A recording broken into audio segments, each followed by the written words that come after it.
right, well, everybody join me and stand, and we'll have a prayer and a pledge of allegiance. Heavenly Father, thank you for being here with us today as we gather to handle county business, and we pray for each item on this agenda that we would make the appropriate decision that's best for this county.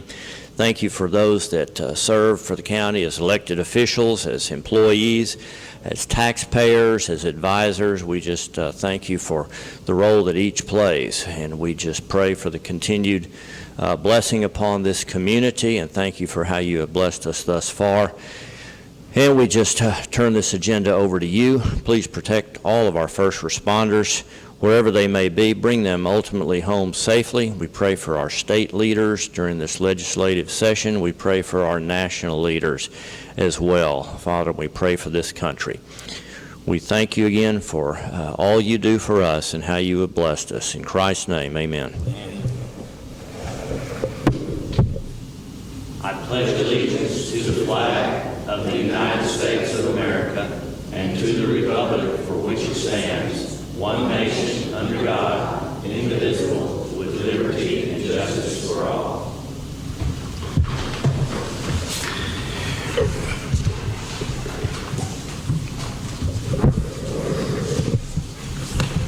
All right, good morning, everyone, and welcome. Thank you for being here for our second meeting of the month, or second regular meeting of the month of April. Today is the 26th, April 2021, just after 9 a.m. Our first item is time for public comments and/or requests for information on non-agenda items. If you want to speak at this time, you may speak during an agenda item. Anyone who has general comments that would like to speak now?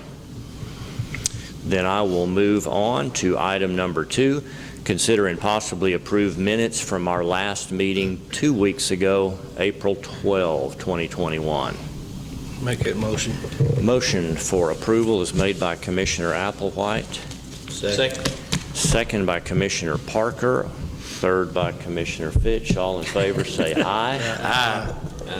All right. I'm going to accommodate a couple of bankers here that probably have better things to do, and we're going to go all the way down to item number 10, consider and possibly approve a bank depository contract with Guarantee Bank and Trust. Barbara, we do this how often? Every 4 years. I knew it had been a while. We can, 2 years, we can go back to the bank and ask them to reevaluate the interest rate for the contract. But the contract would not change at that time unless we or they wanted it to. But it is a 4-year contract with an option to make no changes. And that's a tweak you made to it this year? No? It's always been in the statute. It's always been in the statute. It is in the statute now. Okay. All right. And you put out proposals. You got one response, and Guarantee's currently been taking care of us for many years. What are any highlights of this new agreement that we should know about? I know that there's one that has to do with the amount of funds that we keep on hand and how that might affect us. Yes, sir. If we keep $2 million on deposit, which should not be a problem for us because historically, we keep the high that we had last year was $32 million. So to keep $2 million on deposit should not be a problem for us. If we keep that, then most of the fees that Guarantee charges other entities would not be charged to us. So I think that's a good thing, because calculating those monthly calculations for fees and all those takes a lot of calculations. The other thing, now it was in last year's bid. It said that Guarantee only would accept $30 million without prior authorization. The reason for that is because of the current interest rates and the volatility in the markets. Those kinds of things. I've talked with Martindale about it. He says they're not saying that they can't take it, but because they have to pledge securities to us, if we were another individual that they didn't have to pledge securities to, it wouldn't be a problem. Would you kind of explain that in simpler terms for all of us? We sit here and we wonder, well, why wouldn't they take everything we would possibly give them? Well, they will, but when we cross that $30 million threshold, tell us what's at play here so that these guys understand that. Well, let me back up one step. When you put money in the bank and you're an individual, you put money in the bank, you're relying on the FDIC coverage.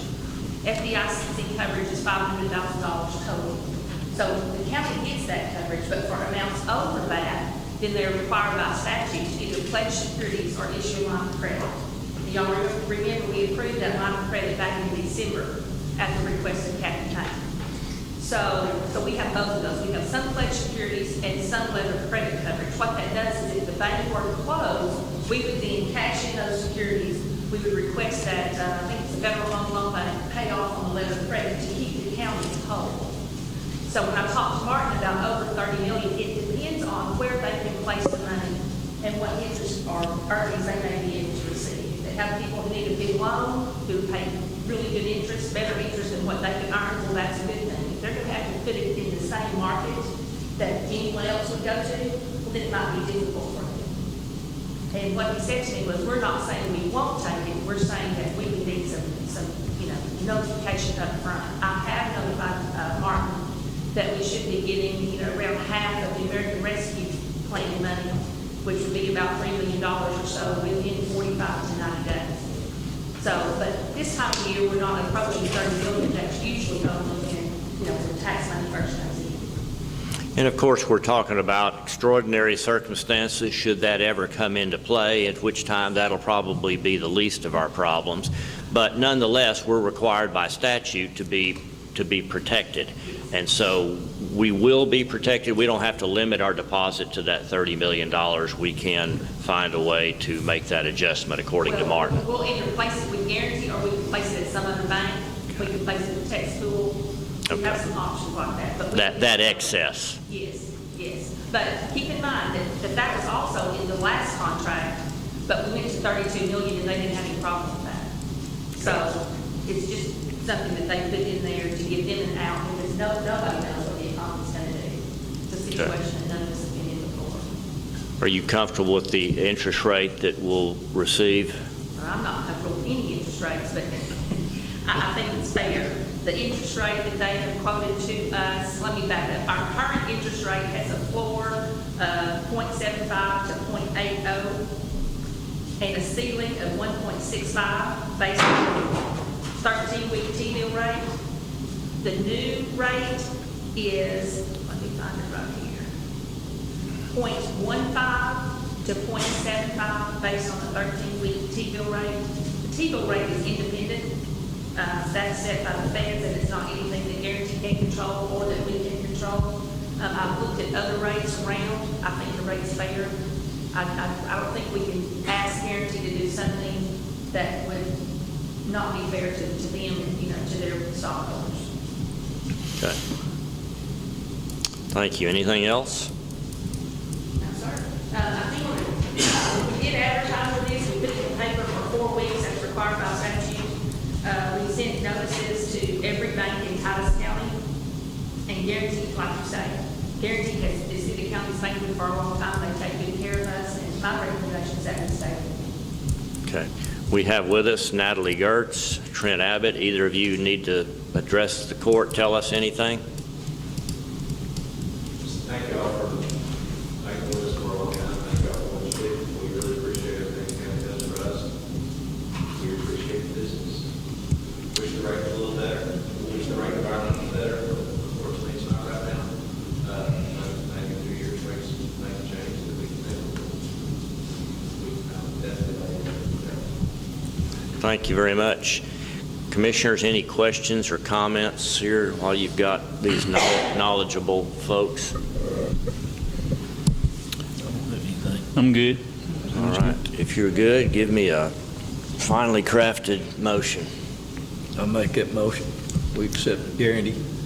Have a motion to approve Guarantee as our depository by Commissioner Parker. Second. Second by Commissioner Applewhite.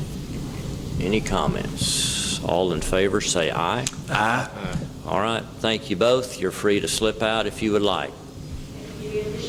Or you can You're listen welcome. listen to our road report. Fun stuff. Okay, let's jump back now to item number 3, report from commissioners regarding road work status. Can't remember who I started with last time. I'll start with Commission. I started with you last time. I'll go to number one this time.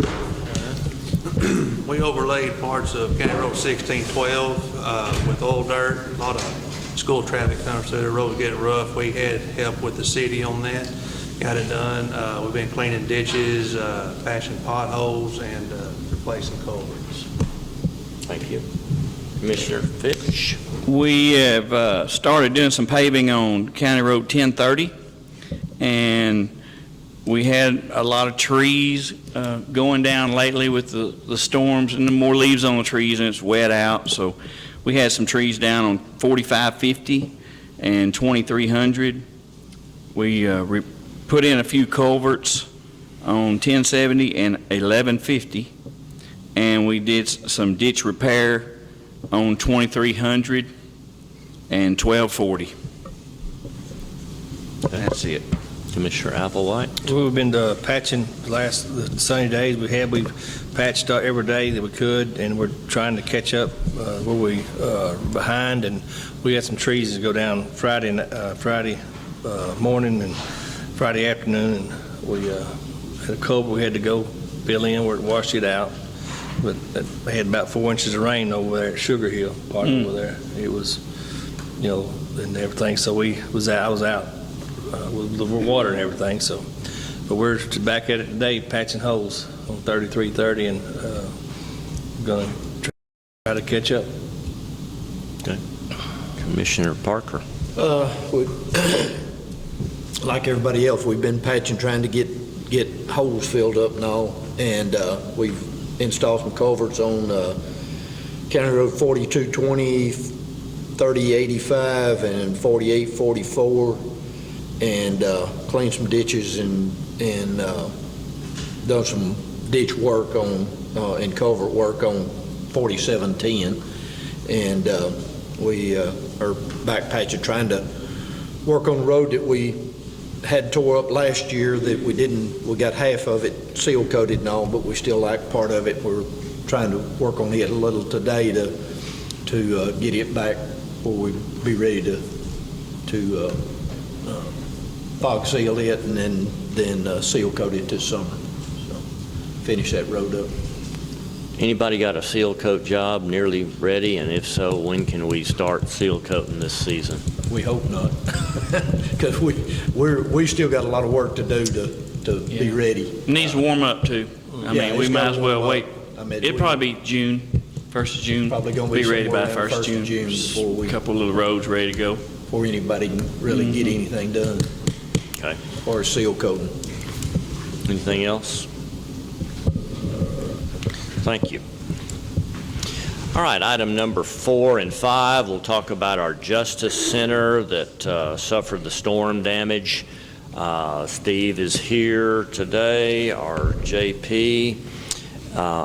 Update on repairs and improvements. And Steve, I'll start and I'll let you chime in, and then we'll look at, talk about specifically our relationship with Prefert. But all of us got a tour of that interior, what was that, about 10 days ago, something like that, week before last, and got to walk through while Glenn Calvert was there and Wade was there. There's the two of them from Prefert, I guess so, and the commissioners and myself and Judge Dunn and Judge Agan were there. We got a tour. We got to listen to some of the comments of our JPs and our constables on some of the things they would like to do, and we listened to the guys from Prefert talk about some of their ideas.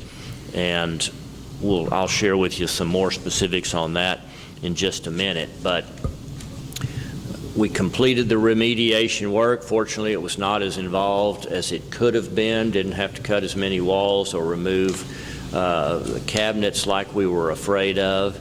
And so we are anxious today to get a number from our insurance company. We have yet to receive a number from them, or have we, as far as what the total loss is? I have not received anything myself from the insurance company itself. Brett is covering that. The only thing that I received, out of the report, was the estimated replacement cost for the interstate and did removed. Yeah. And of course, comes later on, my conversation. Okay. So the scope of this job may change as we move along in that project, but we know as a bare minimum, we've got to replace the insulation and the sheetrock in the walls that were damaged. We've got to replace the flooring that was damaged, and I'll call that carpet was the only thing that was damaged beyond repair that had to be removed. Of course, the tile was not damaged and does not have to be removed. But I guess that, and we've got some damaged ceiling tiles basically throughout that suffered from the humidity of all the water in there. They've sagged. What other bare essentials as part of the claim would you lump into that before we talk about further enhancements beyond the scope of the insurance claim? As far as replacement of any of the damage, at this point, I can't recall anything else other than possibly the repair of the gutters on the outside. Yeah, On the gutters. outside of the building, due to the heavy ice pouring down the road. It was basically. And that would be included in damage caused from the storm then, the damage to the gutters, okay.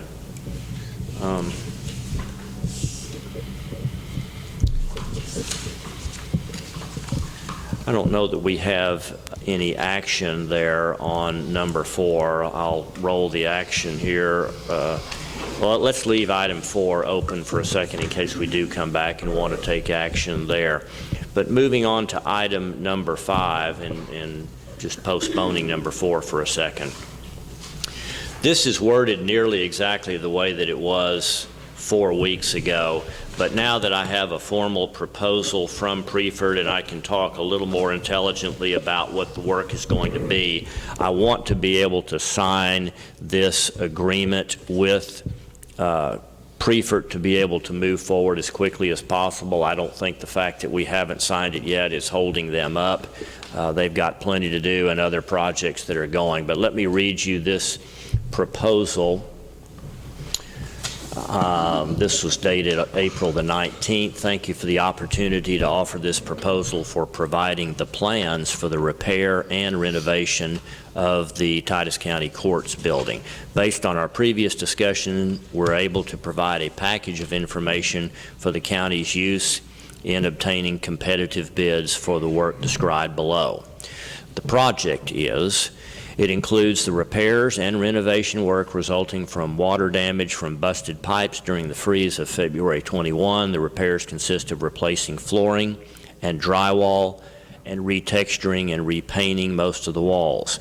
Additional renovation work includes redesign, rezoning, and replacement of the HVAC system, heat and air, applying spray foam insulation to the underside of the roof within the wall and within the wall cavities, constructing new cabinets in selected offices, installing new acoustical tile ceiling, install new lighting again in the ceiling, installing 2 new freeze-proof hose bibs, and repairing or replacing the 3 exterior door thresholds. So again, breaking those down, we had told them that the air conditioning and heating didn't seem to be adequate for that building. We didn't know what the problem was. They, as part of this package here, that will include WLJ Engineering out of Gilmer to help us determine what exactly needs to be done so that that building is adequately heated and cooled. That may be a combination of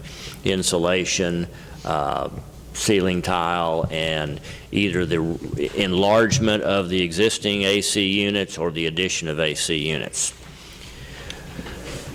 Then applying spray foam insulation, again, that would be to the underside of the roof. We have just a small area up there. Just putting insulation on top of the drop ceiling, which we had before, doesn't really gain us a whole lot. By putting spray foam on the underside of that roof, we protect all of our plumbing that's in that area, because that area would then be much milder temperature in the winter, and especially in the winter, but also in the summer. Protects those pipes that run throughout that building, and it enables us to draw makeup air from that area above the drop ceiling. And right now we're not pulling any makeup air from the outside, and that is a problem. We'll add some spray foam insulation inside the wall cavities, the exterior walls where necessary, where we have inadequate bat insulation. Judge Agan would like some new cabinets, some built-in cabinets in his offices that are missing there. They do exist in Judge Dunn's office, but he really needs some more cabinetry work to adequately outfit that office. Installing the new acoustical tile ceiling, so again, that'll go from a 2x4 to a 2x2, something that looks a little better. It's not sagging and stained, and it all needs to come out anyway for the work that we'll do with duct work and with the spray foam in the underside of the ceiling. So all those ceiling tiles will come out. The ceiling grid that's there will come out, and that will be redone. Install new lighting. We thought it would be a good idea to go ahead and put some modern LED lighting in the ceiling, probably just replacing the 2x4 fixtures that are there now with something that's more energy efficient, won't dim with time, and won't require bulb replacement as often. Then installing 2 new freeze-proof hose bibs, just on the outside of the building where you hook up a hose for water. We don't have enough of those, so he's installing 2 new ones. There are a variety of reasons why we need the access to water on the outside of that building. For example, when we have to clean on the outside of the building or have to clean the coils in the air conditioning units.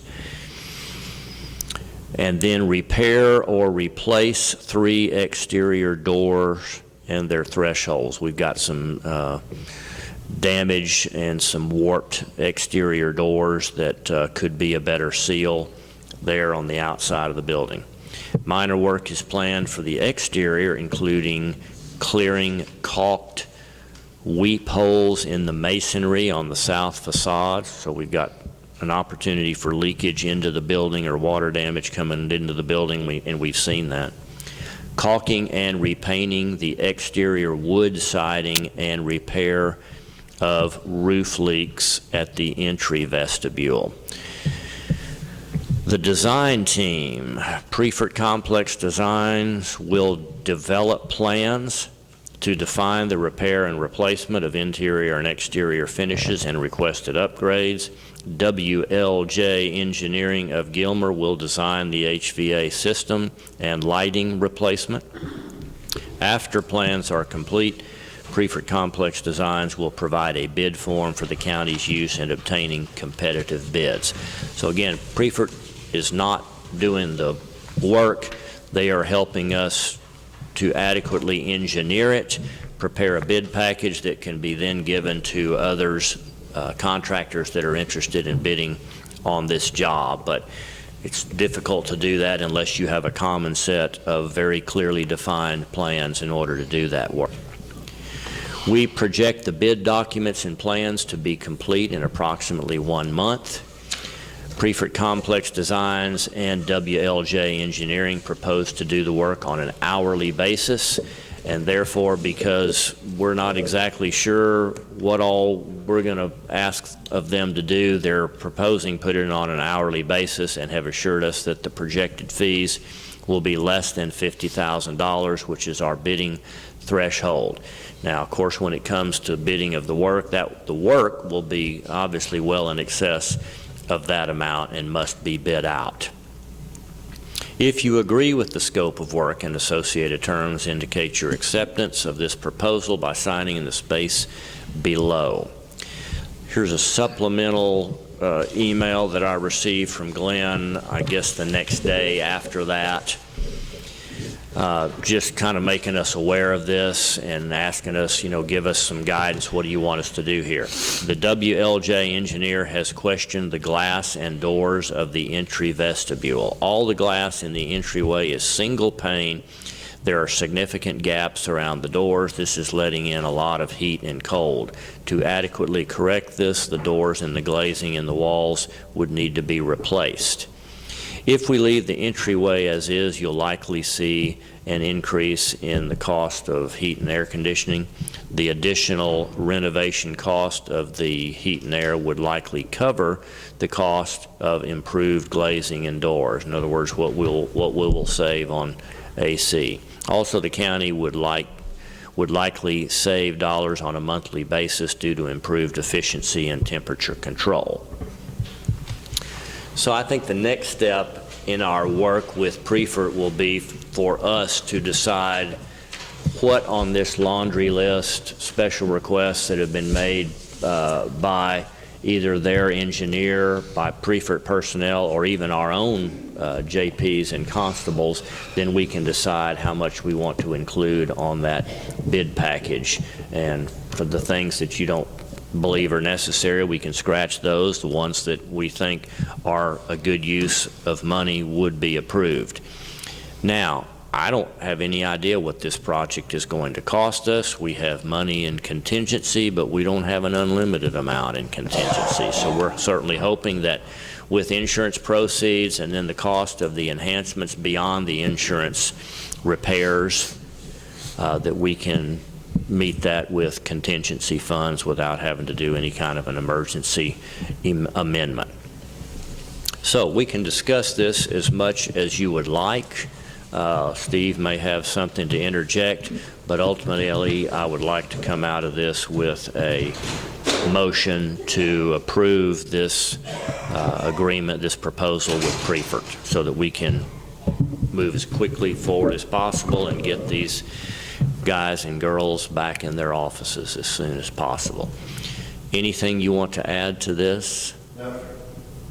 I think everybody is aware of what we're asking for, and what we're asking for as far as the upgrades that we need for the light valve, and improve our efficiency, and try to get in as quick as possible. And we'll continue to meet as often as we need to approve their total list of things to be done if and when they're ready to do that. I believe if I understood Lynn and I the other day, we met that over the building, that some of the items need to put in as, they could be broke out. Yeah, as optional items. Yeah. Commissioners, any comments or questions that you have at this time? Again, all we're doing today is saying, yes, Prefert, what you have proposed here is acceptable to us, and your fee based on an hourly rates is acceptable. I know y'all said something a while ago about the insurance. When will we think we can have something from them on what they're going to cover, possibly? I mean, who can we call to find out? Brett Anderson would be the individual to contact. He is the tax. Would you send them an email today and just say, hey, we met in court today and the commissioners would like to know, when are we going to know how much TAC is going to pay us for the damage? And will they also help cover this from Preferts as well? No. They won't. That'll be on us. Yeah. That's a good question. I don't know. I don't The last know. correspondence I had with Brett was regarding the bid on the replacement of the interstate. But he did request that we give him 2 bids on the rear staff replacement of what they took out as far as what their scope of work was going to be to replace it. He wants a second bid. Well, what I would say to that is that will be taken care of as part of the bid process. And as Glenn puts this together, he can basically have two bid sheets. One being, this is all the stuff that we feel like the insurance company should pay for. This is everything that we're doing over and above that. And then when we put that job out for bid, he'll have his bids. So in answer to your question, I mean, he may end up saying, well, I can't give you a total figure until I see the bids. And if he were to give us a figure of, say, you know, $120,000, for example, on that claim, and we later got bids and said, listen, Brett, you know, we can't even think about finishing that for less than $150,000, including the remediation work, I imagine that they will work with us there. That's typically how it's done if they see, hey, clearly they missed the mark. So I'm not really surprised that we don't have a figure at this point. But anyway, it'd be good for him to say, yeah, I'm not going to give you a figure until you give me a bid. But I don't think that TAC is going to leave a big gap between what it actually costs us to do that work and what they are going to pay us. Comments, questions? Well, we walked through that building. We did, we have a bunch of options, about 3 options on flooring, lighting, ceiling, lots of options. They're going to bid all those different prices so we can kick stuff in and out. And then they had good ideas on, no, you don't need that. I said, well, if it came down this far, I said, no, you need to stop it right here. They're trying to help us save and be efficient. And it's real. They know what they're doing. It's impressive. So we'll have a lot more decisions to make just in their bid process that they do. So I feel real confident with them. There's some of the cabinets that would be replacing, or some of the benches, vent work replacing to accommodate someplace else instead of having to rebuild something. Yeah, and reuse a few things, like in that electrical room. Yeah. So that's a good thing. I like their ideas. So. Anything else, guys? All right, I need a motion. I make a motion we approve hiring Freeport Complex Designs to continue under the terms of their proposal. Yes. The motion is to approve and accept this proposal from Freeport Complex Designs for repairs and enhancements to the Justice Center. Yes. Second. Second, all right. Second by Commissioner Parker. Any more comments? All in favor say aye. Aye. Opposed? Thank you. Okay, thank you, Steve.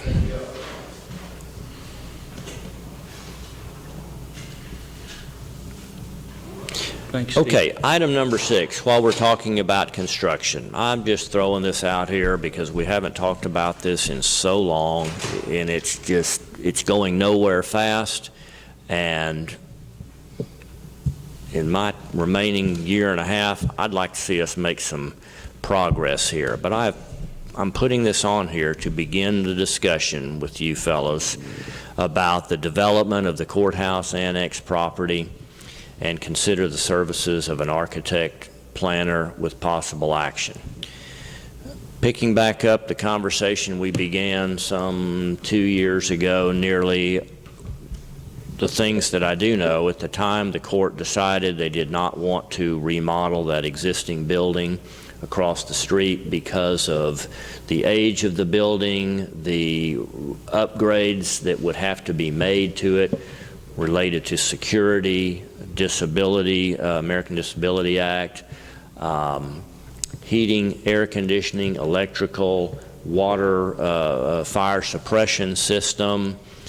There were going to be a lot of things that need to be done to that old building before we even really accomplished what we were trying to accomplish. And so at that time, the decision was, we don't want to spend any more money on that building. We recognize there is a need, and the first step was to try to own that entire block over there. And we had one impediment there, and that was 2 owners there on the southeast corner of that property. We approved appraisals for both of those 2 owners to at least begin the discussion, and the discussion has never gone any further other than, oh, well, that's too low. And at this point, I still don't believe there's any interest in talking seriously about selling that property to the county under any terms. So I don't know what that means for the future. I don't know if there still might be an opportunity there, but all I know is we've got to plan this project now. This is going to be an expensive, long-term, major project for the county, the biggest project probably that the county has ever taken on other than the loop.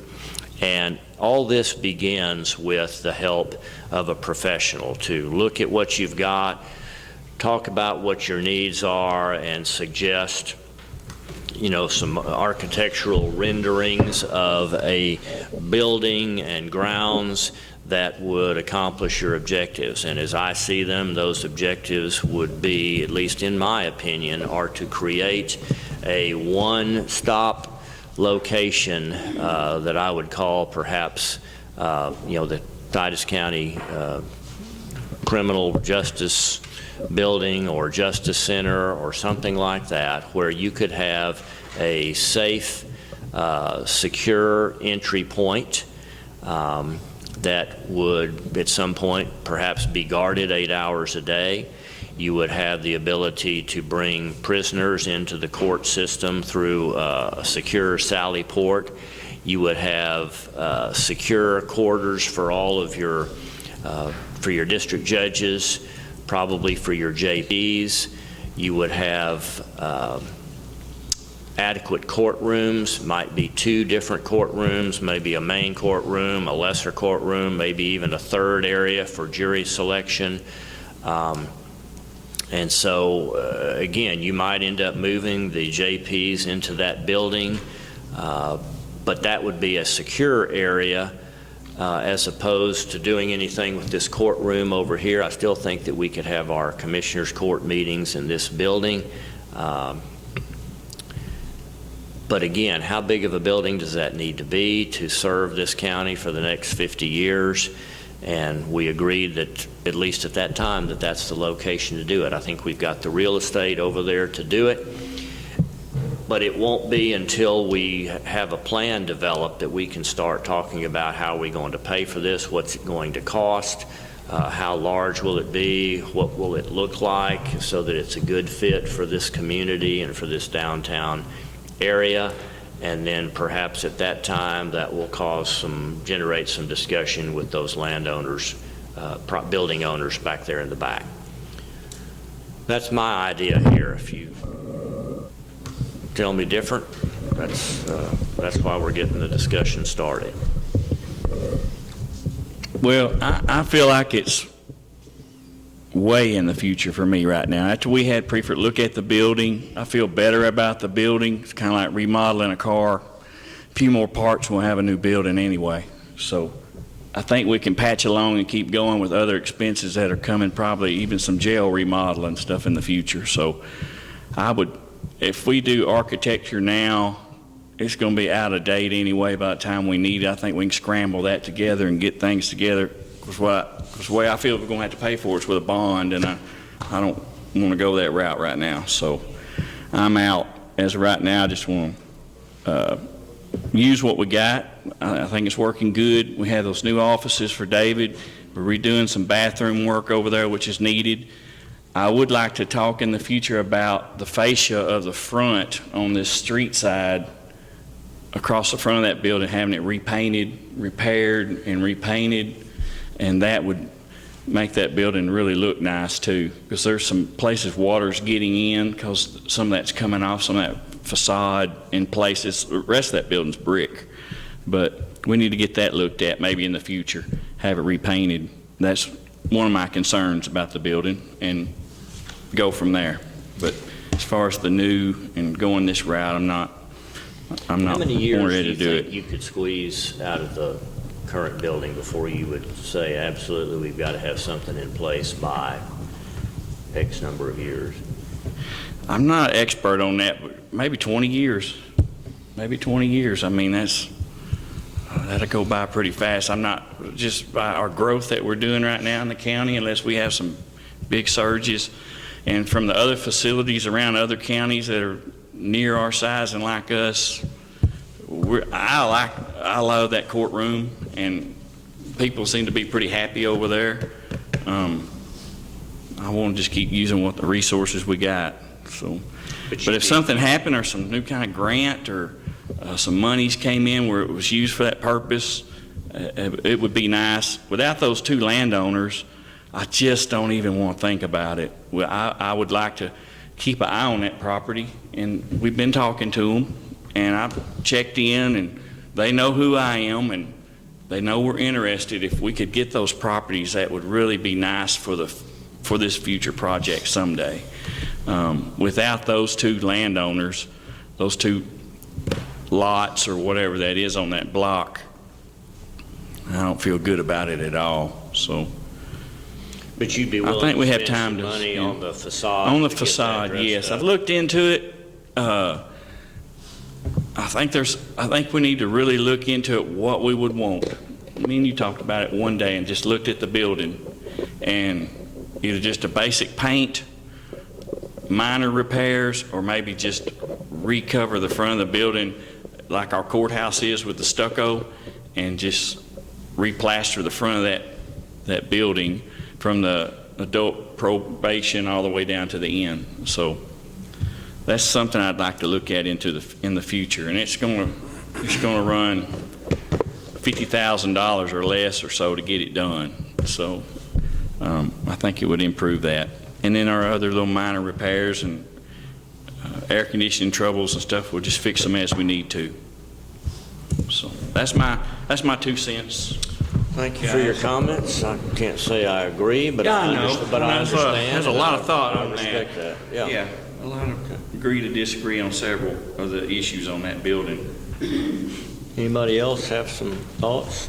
I agree with John. I think we need to put it on the back burner. It's a great functioning building. I don't think we need to spend any more money on it. I think it'll last 15, 20 more years as well, and then maybe it's a good future project, but I don't think it's right now is the time, in my opinion. Good. I'm kind of like they are. I don't think that right now's the time that we need to start looking at it. I know part about the buildings, the existing owners over there being involved with the Fair Association and all. And I know that the one owner's probably not going to be doing anything not going to be in business, too awful many more years. Going to be retiring and all. And I feel like then that we maybe can come up with the building and all. But as far as I do think we need to do something to the front side of it at some point here within the near future to kind of dress the front of it up. We just done all that work in there for the DA and all, so I hate to see us, and I understand that we've got to look into the future, and I think that we are good for at least 10 years with it, but I think, within the next 3 to 5, I think we need to be looking at it hard as to what we're going to try to do. Commissioner Applewhite. On this fire service, how long can we put that off for the all the sprinklers and stuff? Well, that's going to be a matter of how much work you do on the building. That is not That's not a. Our fire chief is not, or at least our current fire chief is not going to force that in that current building. Right. Alrighty. I'm curious what this side of the square is going to look like when they finish these buildings they're working on. Look good. Yeah, and then maybe we continue our color schemes on our side over here, those tans and cream colors from the first two buildings across would look nice. I checked into some downtown project monies for paint and revamp, and I hadn't heard back from anybody, so I'm going that route to try to see if there's any kind of assistance on Main Street money or something. So we'll go from there. All right. Well, so much for the John Fitch Justice Center. Oh, man. We'll have the John Fitch paint job, maybe. That's spray can paint job. Okay. Well, I will file this away then for another administration. Let's move on to item number 7, discuss supplement of steel toe boots for full-time precinct road employees with possible action. Who wants to field that one? I was talking about this when we decided to do uniforms, so I didn't get back on it and make it. I didn't put it in the motion to even bring it up. I thought it needed to be separate anyway, and then I forgot, got busy, and didn't get back on it. But the subject would be is to reimburse our 4 road and bridge employees in each precinct out of our budget $100 a year for steel toe boots. So that's up to their choice if they're going to buy steel toe boots or need them. If they do, bring a receipt. We could pay $100 to them. So what do you guys think about that? It's a subject that's come up. What about a new employee? A new employee starts for you. When do they get that $100? Ooh, we would probably have to put some time limit on it to make sure it's going to work out. At least a 3 month. That's what the Yeah. city usually does, 3 months. I don't, my guys are not even interested in the steel toes, so That's true. I mean, that. Comfort's they're another out thing. on It could be an that option. road, and it's hot and heavy, and those steel-toed boots, I wore them for years at Lone Well, Star it has to Steel. be steel toe, it couldn't be just long distance leather work boot. I mean, has to be steel toe it has to be steel. per insurance company regulation or something. If you don't mind, I think that if we do steel toe, our insurance company may, look at that more favorably because it's a safety hazard, improves the safety hazard, lessens the hazard. But the decision whether or not to do that certainly rests with the court. You don't have to do steel toe, it's just their recommendation. Their best practice. I know the guys were really glad they got uniforms, so, it was a start right there. I think we need to, my guys don't want them, and Jeff, they don't want them, because it'd be hard on that concrete all the time with the steel-toe boots, but I think I've got one guy that wears them. That's about it. All right. Well, then I would make a motion that we table that. That's fine. I agree with that. All right, motion to table. Second. Second, Commissioner Parker, all in favor, say aye. Aye. Jumping back to that item number 4, there's no action there. That was just a discussion item, so no action came out of that item number 4. Item number 8, consider and possibly decline a single bid that we received for a wheeled excavator for Precinct 4. We did get one single bid here from George Bain, and kind of give us the history there as to how we're getting to a decline this. I had gone out and we ran ads for bids for a wheeled excavator. Found some used ones. This one that they have bid here is too big a machine for us to use. We can't get it in our, we have to get it off in the ditch to even be able to use it. So it's not something that's feasible for me to get. I have talked with them, and they have a track machine that supposed to be in the port sometime this next or the end of this week, and it's a brand new machine. I can get it for less than what I could get that used one for right there, and so I'll probably it'll be through the buy board. I'll probably be bringing it to court next meeting. to try to do something with it. Okay. All right. If you are wanting to decline this, and it sounds like that's that the intended user says that's not the piece for me, how about a motion from Jimmy to decline this George Bain bid on a wheeled excavator? Second, Commissioner Applewhite. All in favor, say aye. Aye. Item number 9, this always gets employees' attention when I do this each year. Consider and possibly approve any changes to the TCDRS, Texas County and District Retirement System Retirement Plan. Simply putting this on here, as we will do every year. I am contacted by TCDRS. Would you like to make any changes? Please let us know one way or another. And I can't make that decision unilaterally, although my recommendation is that we not make any changes to it. Unfortunately, we've had a pretty hefty increase this year. The percentage has made another jump up to well past 13%. And according to Barbara's calculations, if we leave it as it is, it's going to cost us about $80,000 more per year. You'll recall a few years ago, we backed off of 250% matched. We're down to a 200% match, which is in line with most of the counties in the state. So I am recommending and asking that you all would consider just leaving it as is, but that's your call. Make a motion, we leave it as is. Motion is made to report back to TCDRS that we are making no changes to our retirement plan for 2022. That's made by Commissioner Parchman. Second by Commissioner Applewhite. Any discussion? All in favor, say aye. Aye. Thank you. We've already taken care of item number 10. Brings us down to approval of our oral and written reports. Barbara has provided those to you nicely via email. Make a motion, we approve the reports. Motion to accept that is made by Commissioner Fitch.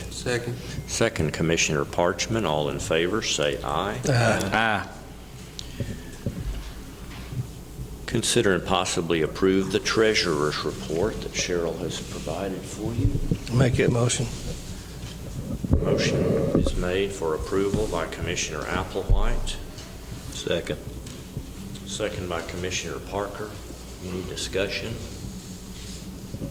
All in favor, say aye. Aye. All right, I will need your signatures on those two reports. And I'll move into budget amendments, so I'll give you a minute to get that signed so that we can focus on those.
Okay, moving on to item number 13, approve budget amendments.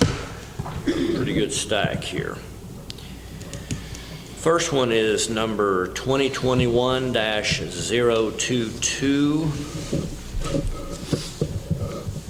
This is an item I'll bring to your attention, specifically the items that are requiring us to pull from our contingency fund. This one, $3,534. This is an item that we approved in court 2 weeks ago. It's an authorization to pay Camp County to provide veteran services, $706.79 monthly.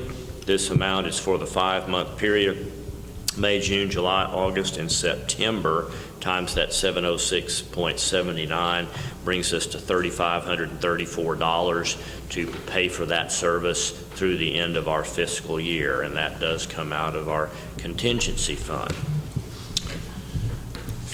Item number 2021-023. This is 3 pages on this big one here. Some of this comes out of contingency, and those are the ones I want to bring to your attention. The first is a general fund contingency, $2,950, increased costs for insurance for fleet coverage, property coverage, and fiduciary insurance, and it's partially offset by decreased costs for public official liability, law enforcement, and general liability, resulting in a $2,950 use of our contingency funds. And those, again, are just premium adjustments that we do the best we can to budget for our insurance costs, but when we get an unexpected increase, that's how we have to handle it. The next one is a $1,075 pull from our contingency fund for increased audit expense approved with the audit contract. So when we approved that audit contract, it was a shade above what we had budgeted, $1,075. Next one, pulling from contingency fund in the amount of $3,475, increased dues and bonds for the tax office due to a new tax assessor, resulting in the use of contingency. Thanks a lot, Melissa. She's worth it. The next one is a $2,000 pull from general fund contingency, increased costs for the district attorney's computer support, resulting in the use of contingency. This is just more computer services that the district attorney needs in his offices that come with a cost for those support services. The next one is a $300 pull from general contingency, increase in membership for County Judge and Commissioners Association, resulting in use of contingency. Is that a new item, or they just went up on the fee? General fee. Okay, that's not a new one we're joining. That's just Yeah, it was $1,500. now it's gone to $1,800. Yes, you've been a member for years and years. It's important that you attend those things, I think. Yeah, have to get trained. The next item is a $1,300 pull from general contingency, increase in estimated utilities for the county agent offices, resulting in use of contingency. Apparently they've turned the air conditioner down cooler, I guess. The last one that impacts contingency is that's just the grand total, $11,000 for all those items that we just went through there. The other items that did not pull from contingency, that are just reallocations within sub-accounts, I'll go over these one at a time. Amounts received from TAC for insurance, we got a $20,000 advance on our storm damage that that was unanticipated revenue. Of course, the backside of that will be coming right behind it, where we have to spend that money. Reallocation of funds between various line items in county court. We have some visiting judge fees, commitment fees that we did not use, and we've offset that against commitment costs where we had to appoint attorneys. We've had more of those in county court. I'm not sure what that one is. Appoint an APPT attorney. What do those mean? Appointed attorney. Appointed attorneys, where we've had to, this would all fall under our, what's the word that I'm looking for? Unfunded. Not charity, but indigent. That's the word I'm looking for. Thank you, Cheryl. Mandate. Indigent defense costs. The next one is a reallocation for some dues and bonds in the Justice of the Peace Office, and balancing that out against travel and seminars. The other one is a reallocation of various payroll line items to offset insurance repairs with insurance proceeds, resulting in zero net impact to the sheriff's budget. And then a $677,000 adjustment. This reduction to the actual salaries and benefits for the Sheriff's Department as allowed by the Coronavirus Relief Fund grant. An offsetting amount is provided in Budget Amendment number 25. We'll get to that in just a second. So that covers adjustment number 23. I'll move on to a single page here for 2021-024. Looks like these are road and other commissioner costs. Road and bridge funds are classified as special revenue because these funds are designated for road improvements within each precinct. The external audit each year provides the amount of available fund balances that was not expended in the previous year that can be expended during the current or subsequent year. So in Precinct 1, the amount of that amendment was $6,400. So we had changes within these accounts: gravel and rock, culvert, signs, seminars, trash pickup. That was monies that we didn't spend that we had budgeted. Is that right, Barbara? Yes, sir. Next one, same thing. We had some monies in other road materials, signs, repairs, cell phone expense. So that adjustment in Precinct 2 for the good was $60,613. And then lastly, in Precinct 4, the total amount of the adjustment, $73,000 for monies that were not expended there. So that impacted Precinct 1, 2, and 4 there. Again, just reallocating funds out of budgeted amounts that were not spent. We didn't utilize all that money that was budgeted. Then we get to number 2021-025, page 1 of 2.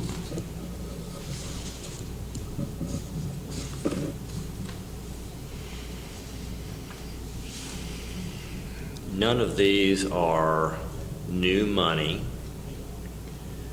so I'm just going to go through these. The first piece of this large amendment to increase budgeted expenditures for costs for security cameras for the courthouse, $1,442.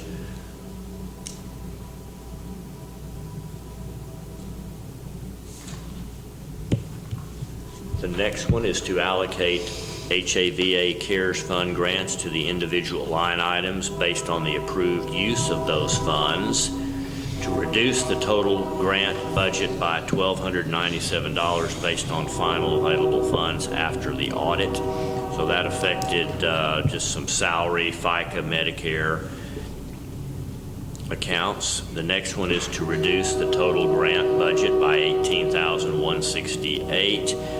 Monies that we spent for election security. The next piece is to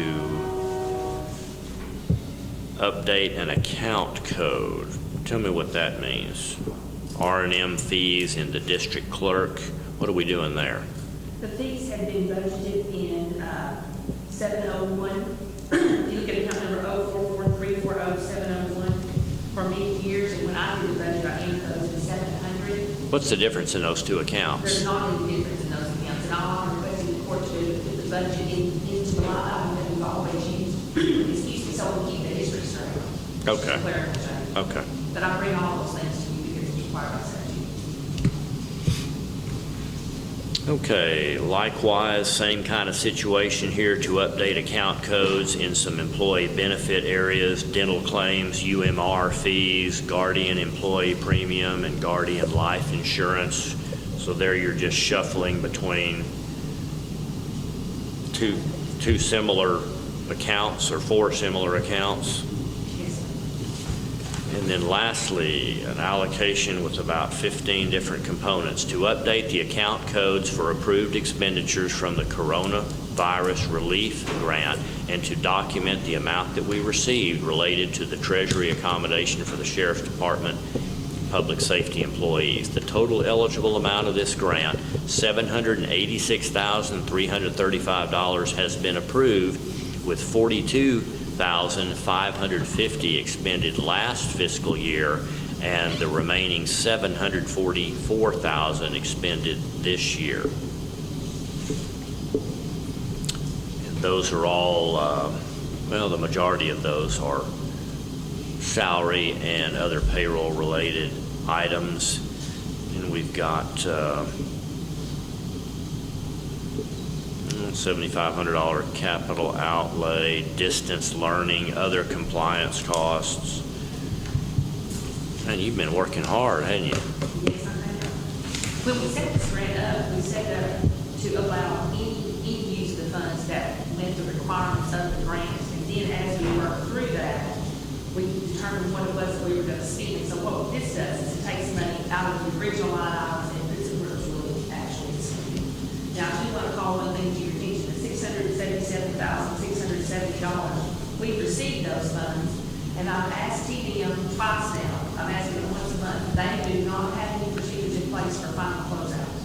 So until we get that, we're not going to be able to use those funds. How much is left on it that they're going, they still need to send some of it to us, or we got all of it final?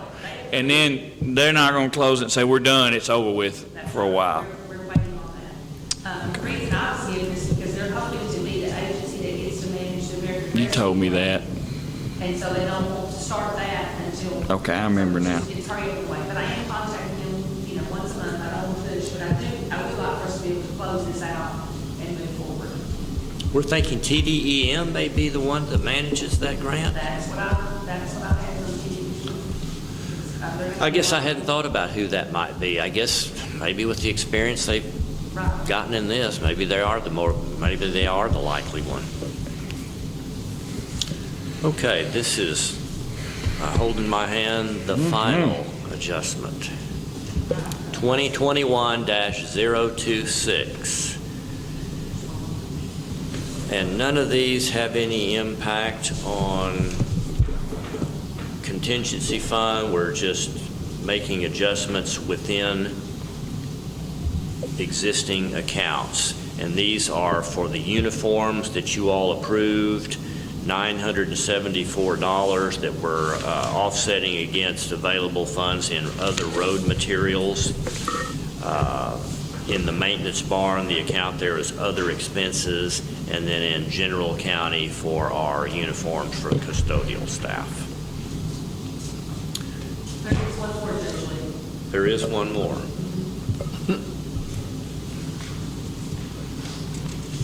It's a trick, you have to find it. I'm looking hard. It's a trick. That was 2027?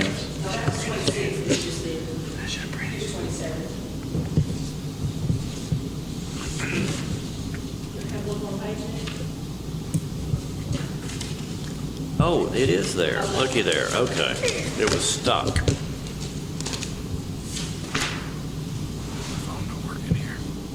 And this is the accrued leave and benefits that we talked about in Precinct 3. This was $8,876 that we are pulling from general county contingency. We approved that 2 weeks ago.